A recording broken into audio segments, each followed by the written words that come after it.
தமிழ்நாட்டில் ஒவ்வொரு குடும்பங்களிலும் ஒரு பெரிய மாற்றம் நடக்கிறது. இன்றைய பெற்றோர்கள், அதாவது ஜென் பாய் பேரண்ட்ஸ், தாங்கள் வளர்ந்த விதத்தை விட முழுக்க வேற மாதிரி குழந்தைகளை வளர்க்கிறார்கள்.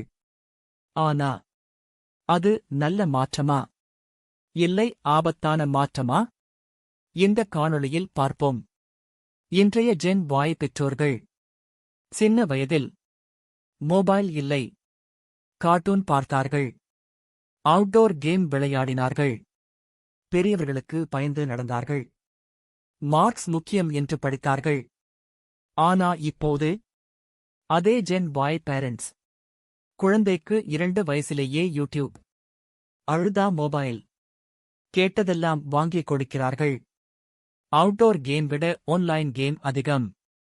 ஏன் இந்த மாற்றம்? ஏன்னா ஜென் பாய் தலைமுறை தங்களோட சைல்ட்ஹுட்ல பல விஷயங்களை மிஸ் பண்ணியிருக்காங்க. ஸ்ட்ரிக்ட் பேரண்ட்ஸ், ஃப்ரீடம் குறைவு, மென்டல் பிரஷர், என்ன சொன்னேனோ அதுதான் கல்ச்சர்.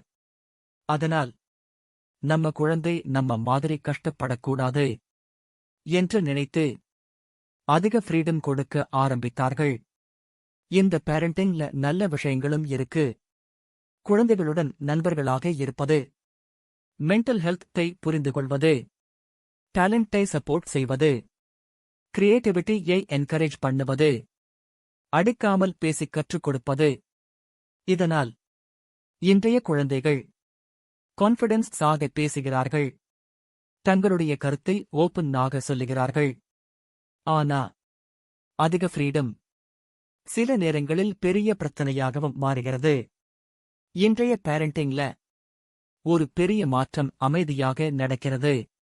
இப்போது பல குழந்தைகள் சோகமாக இருந்தால் மொபைல், போர் அடித்தால் யூடியூப், ஏதாவது வேண்டுமென்றால் இன்ஸ்டன்ட் ஆர்டர், ஸ்ட்ரெஸ் வந்தால் கேமிங், அதாவது காத்திருந்து பெறுவது என்ற பழக்கம் குறைந்து வருகிறது. இதைத்தான் சைக்காலஜிஸ்ட்ஸ் இன்ஸ்டன்ட் கிராட்டிஃபிகேஷன் மைண்ட்செட் என்று சொல்கிறார்கள். அதாவது உடனே மகிழ்ச்சி வேண்டும், உடனே ரிசல்ட் வேண்டும், உடனே என்டர்டெயின்மெண்ட் வேண்டும். ஆனா வாழ்க்கை அப்படி வேலை செய்யாது. சில விஷயங்களுக்கு time, patience, hard work, failure accept பண்ணும் மைண்ட்செட், இவை எல்லாம் தேவை. ஏன்னா வாழ்க்கையில் எல்லா நேரமும் நாம் நினைப்பது கிடைக்காது. சில நேரங்களில் தோல்வியும் வரும். அந்த தோல்வியை ஏற்றுக்கொண்டு மீண்டும் எழுந்து நிற்க கற்றுக்கொள்ள வேண்டும். அதை குழந்தைகள் கற்றுக்கொள்ளாமல் போனால் எதிர்காலத்தில் சிறிய பிரச்சனைகளுக்கே மன அழுத்தம் அதிகமாகலாம். இதில்தான் வருகிறது Gen Alpha revolution. AI, short videos, gaming, social media, இவை எல்லாம் சேர்ந்து குழந்தைகளின் சிந்தனையை முன்னாடி இருந்த எந்த ஜெனரேஷன் விடவும் வேகமாக மாற்றுகிறது. ஜென் பாய் பேரண்ட்ஸ், நீங்கள் குழந்தைகளுக்கு அன்பு கொடுப்பது தவறு இல்லை. ஆனா அன்புக்கும் அளவு வேண்டும், ஃப்ரீடம்க்கும் பவுண்டரி வேண்டும். இல்லையெனில் டெக்னாலஜி குழந்தைகளை வளர்க்கும், பெற்றோர் இல்லை. உங்கள் கருத்து என்ன?